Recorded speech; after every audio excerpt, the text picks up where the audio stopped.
Thomas the Tank Engine was feeling bright and cheerful. It was a splendid day. "Good morning," he whistled to some cows, but the cows didn't reply. "Never mind," said Thomas, "they're busy with their breakfast." Next, he saw Bertie. "Hello, Bertie. Care for a race today?" But all Bertie could say was, "Ouch! That's another hole in the road." "I'm sorry, Bertie," smiled Thomas. Thomas was still in good spirits when Bertie arrived at the next station. "Bad luck, Bertie," said Thomas.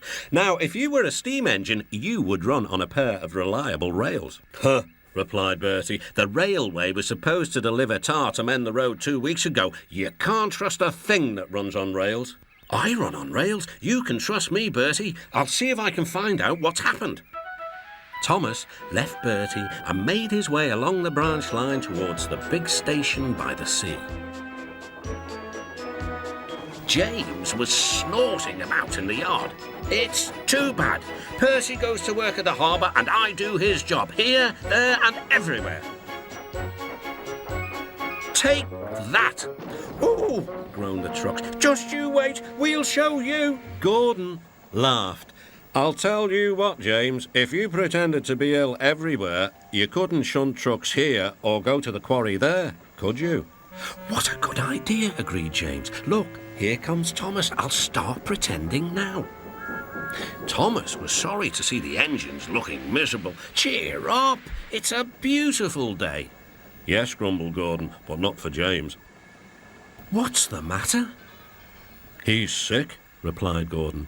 "Yes, he is. I am," stuttered James. I don't feel well at all."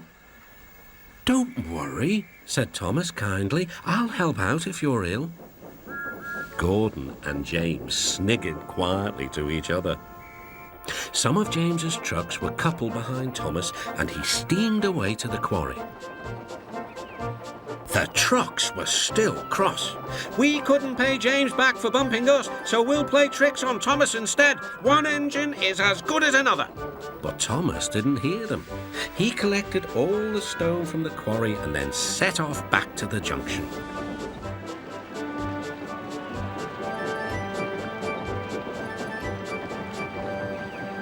Danger lay ahead. "Now for our plan," giggled the trucks. "Go faster, go faster." "Slow down," called Thomas's driver and applied the brakes.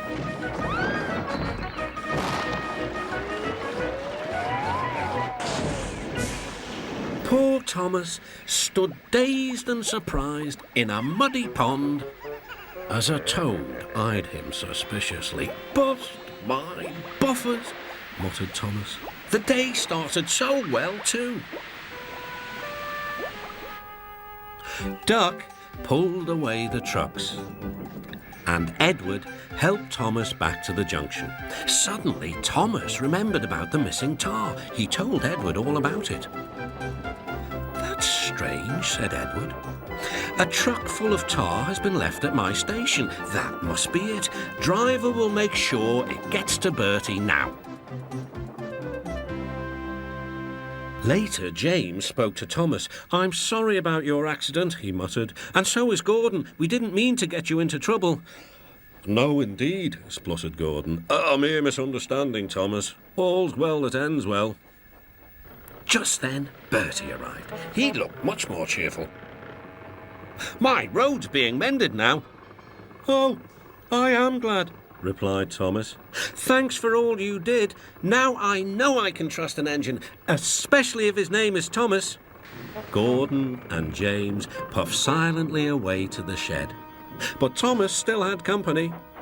"Well, well," he sighed. "What a day for surprises." The toad, who was looking forward to a ride home, noisily agreed.